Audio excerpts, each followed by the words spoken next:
I have 180 days to turn them into revolutionaries. How do you do that? How do you scare the fuck out of them? Yeah. Sacramento organization that is under the banner of Antifa is very loosely organized, right? So like, yeah, when there is like right-wing rallies and stuff, then we'll create an opposition to that. Yeah. Beautiful. Where would he go to connect to some of these organizations? No, I post a calendar every week. Awesome. And then so like and I do it for extra credit, so they get points for doing it. So that encourages them to do it. And I've had like students show up for like protests, community events, tabling, food distribution, all sorts of things. When they go, they take pictures, they write up a reflection. That's their extra credit. Like I have an Antifa flag on my wall, and a student complained about that, and he said it made him feel uncomfortable. Well, this is meant to make fascists feel uncomfortable. So if you feel uncomfortable, I don't really know what to tell you. Maybe you shouldn't be aligning with the values that this is antithetical to. So the Cultural Revolution in the 60s was fixing the problem that came about after the economic one. It ultimately failed, right? There was a lot of excesses. People were definitely shot in the streets that probably shouldn't have been.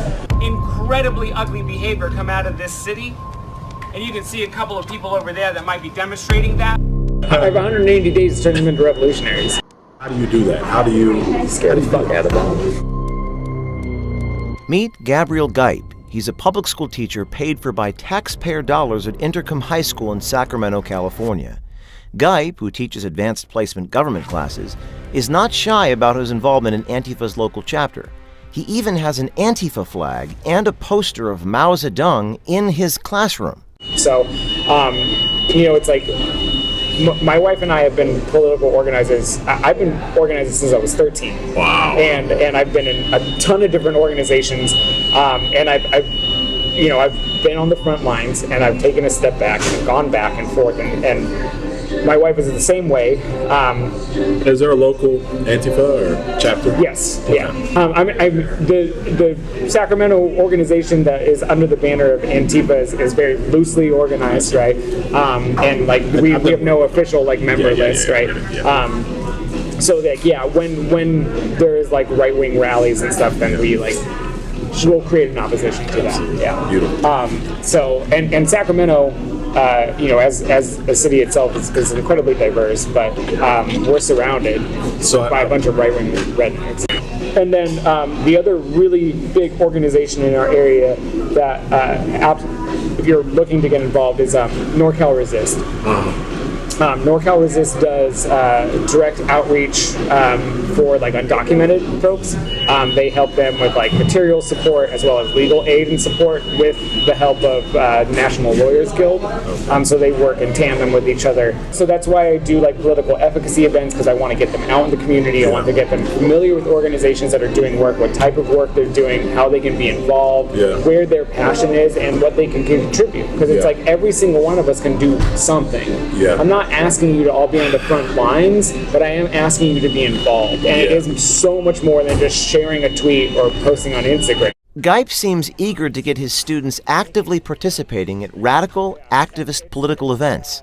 But he takes it one step further by motivating them through extra credit in exchange for their attendance. People that are interested, are there flyers or something? No, I post a calendar every week. Awesome. Yeah. Awesome. So for the organizations that you mentioned, so they can get connected. That's dope, man. And then and I do it for extra credit, so they get points for doing it. So that encourages them to do it. Because I can't just hey, here's some things going. They'll never go, right? And I've had students show up for protests, community events, tabling, food distribution, all sorts of things. So since I work with PSL, and PSL has connections with a bunch of other organizations, and also Sacramento Peace Action, which is a very old organization that posts a calendar on their website every month of all the events that are going on, and I just put them on my whiteboard, let them know where they are. When they go, they take pictures, they write up a reflection. That's their extra credit. If you look at these photos from Gipe's classroom, you can see he has an Antifa flag as well as a poster of Mao Zedong, the Chinese dictator who is one of the most notoriously brutal leaders in history, responsible for the death of millions.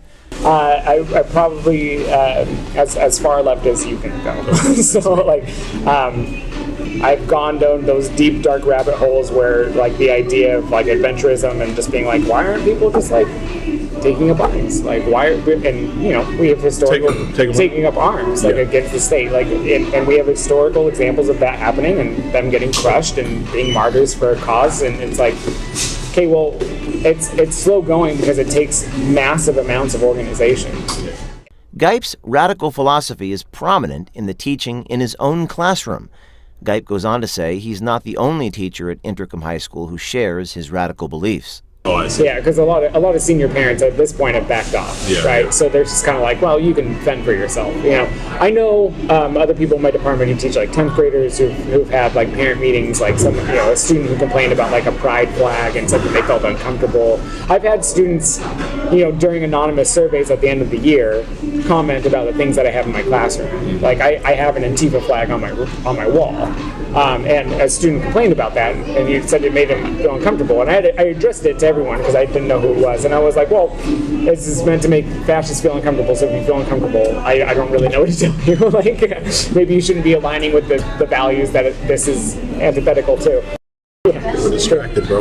Yeah, and that's why I was asking you how you make them revolutionaries. They've got TikTok, they've got Instagram, they've got this. Well, that's just it. It's like, utilize that propaganda, right? Like, these are all great tools on how to get, you know, it's like, I've met so many people in my life who, when they met me, thought I was, like, off the wall, right? And now they're all Marxists, right? You know, and I'm just like, your political identification changed, and so I have a huge political spectrum in my room on the wall.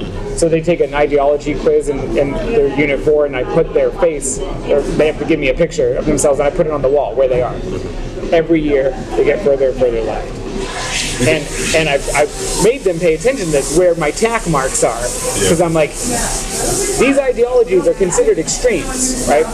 Extreme times breed extreme ideologies, right? There is a reason why Generation Z, these kids, are becoming further and further left. Are there a lot of teachers like you, man?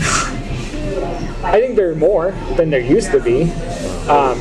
And I think that, like, there's 3 other teachers in my department that I did my credential program with, and they're rad. They're great people, and they're definitely, like, on the same page. So what do you think of China, though? Have you been? Have you been? I have not. I'm actually going in April. Okay, cool. So I wanted to go just to see it, because I hear conflicting things. Yeah. I think it's... One, I mean, some of it's good. You know, like the revolution that happened in 1949 with like Mao and like the Chinese Communist Party, right? And then like the Cultural Revolution that happened in the 60s to the 70s up until like Mao's death, and then Deng coming in and like opening up to capitalist, you know, kind of investment and creating the road that they're currently on. And then like what Xi Jinping is attempting to do now, kind of like going back to more the Maoist understanding of socialism. So you need a two-pronged system, which is exactly what Huey Newton and Fred Hampton understood, was that you needed propaganda of the deed, the economic, and also cultural propaganda as well. You needed to retrain the way that people think. So the Cultural Revolution in the 60s was fixing the problem that came about after the economic one, right? It was like, well, what can we do now to root out this culture that keeps perpetuating hyper-individualism, hyper-competitiveness, you know, capitalist exploitation and consolidation of wealth. It ultimately failed, right? There was a lot of excesses. People were definitely like, you know, shot in the streets that probably shouldn't have been. But I do think that it's important to understand that as an extension of an economic revolution. They were changing the base, and then they went to change the superstructure. And you cannot change one without the other. You can't have cultural shifts without the economic shift, and vice versa. So I think that for movements in the United States, that we need to be able to attack both fronts, right? We need to create parallel structures of power because we cannot rely on the state. So we need to distribute food, necessities. We need to create those mutual aid programs that we can look back at groups like the Panthers and learn from their successes as well as their mistakes, as well as consistently focusing on education and a change of cultural propaganda. Because it's like we have to hit both fronts. this. We have to convince people that this is what we actually need. Gipe believes it's okay to enforce his radical political agenda on his students. This tip came to us from someone on the inside of Gipe's school and was corroborated by a Project Veritas undercover journalist. Contact us and send us a tip at veritastips@protonmail.com.